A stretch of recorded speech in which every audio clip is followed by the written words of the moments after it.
ជាសួស្តីអ្នកគ្នាឥឡូវគឺខ្ញុំបានមកដល់ប្រាសាទកោះកេរហើយ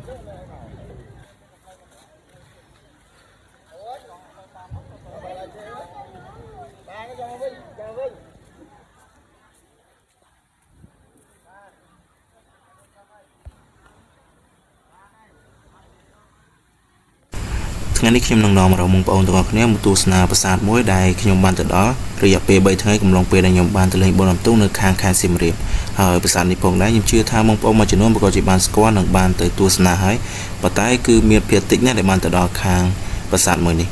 ហើយមុននឹងចូលទៅដល់វីដេអូកុំភ្លេចជួយចុច follow page ក៏ដូចជា share វីដេអូនេះម្នាក់មួយផងតោះចូលទៅកាន់វីដេអូជាមួយខ្ញុំទាំងអស់គ្នាហ្នឹងហើយអ្នកគ្នាគឺប្រាសាទនេះដែរគឺជាប្រាសាទមួយដែលស្ថិតនៅក្នុងខេត្តព្រះវិហារនៅក្នុងឃុំស្រយ៉ងស្រុកគូលែនហើយប្រាសាទនេះផងដែរគឺមានឈ្មោះថាប្រាសាទកោះកេរដូចអ្នកគ្នាបានដឹងស្រាប់ហើយប្រាសាទកោះកេរគឺជាប្រាសាទមួយដែលគេនិយមហៅថាពីរ៉ាមីតស្រុកខ្មែរហើយក៏ជាប្រាសាទមួយដែលខ្មែរយើងបានចុះជាសម្បត្តិបេតិកភណ្ឌពិភពលោកហើយប្រាសាទនេះផងដែរអ្នកគ្នាខ្ញុំកត់សម្គាល់ឃើញចំណុចពិសេសមួយដែលខ្ញុំបានទៅដល់គឺថានៅរាល់ជុំវិញប្រាសាទនេះផងដែរគឺមានប្រាសាទតូចៗជាច្រើនចំនួនប្រហែលជាខ្ទង់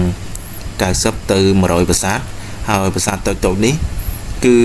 នៅជុំវិញនឹងទាំងអស់អ្នកគ្នាហើយមានចំណុចពិសេសមួយទៀតអ្នកគ្នាគឺថារាល់ប្រាសាទនីមួយៗតែងតែមានព្រៃស្ដុកនៅព័ទ្ធជុំវិញគឺជាមលុបត្រឈឹងត្រឈៃហើយអ្នកគ្នាដែលគាត់ចូលចិត្តបរិយាកាសបែបស្ងប់ស្ងាត់ធម្មជាតិលាយឡំជាមួយនឹងប្រាង្គប្រាសាទខ្ញុំរីកមិនឲ្យអ្នកគ្នាទៅទស្សនាប្រាសាទនេះមែនទែនដោយសារតែកំឡុងពេលថ្ងៃដែលខ្ញុំបានទៅ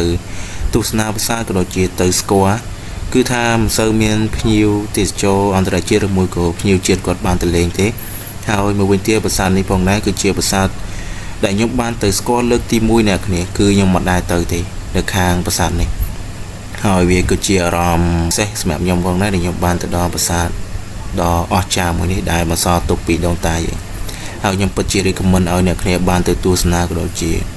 ទៅផ្ដិតយករូបភាពចែកចាយជាបន្តបន្ទាប់ដើម្បីឲ្យភ្ញៀវទេសចរជាតិនិងអន្តរជាតិបានស្គាល់នៅរបស់ដែលអស្ចារ្យរបស់ដូនតាយើងហើយមួយវិញទៀតអ្នកគ្នាបើបានទៅហើយកុំភ្លេចឡើងទៅជាន់លើមកតង់ទៀតអ្នកគ្នាគឺថានៅពេលអ្នកគ្នាបានឡើងទៅស្គាល់នៅជាន់លើហើយអ្នកគ្នាប្រកាសជាបានមើលទេសភាពជុំវិញប្រាសាទក៏ដូចជានៅព័ទ្ធជុំវិញនេះគឺស្រឡះត្រជាក់ភ្នែកមែនទែន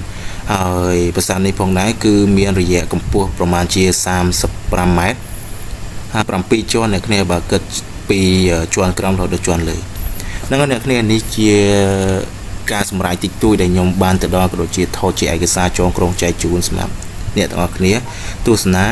ហើយបើសិនមានកំហុសខុសឆ្គងហើយសូមកុំប្រកែកអ្នកគ្នាព្រោះនេះគ្រាន់តែជាការចែករំលែកបន្តិចបន្តួចក៏ដូចជាវីដេអូកំសាន្តអារម្មណ៍ទាំងអស់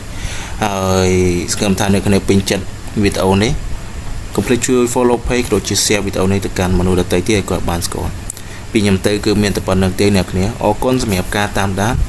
ជួបខ្ញុំនៅវីដេអូក្រោយអរគុណជម្រាបលាសំណាងល្អបាយ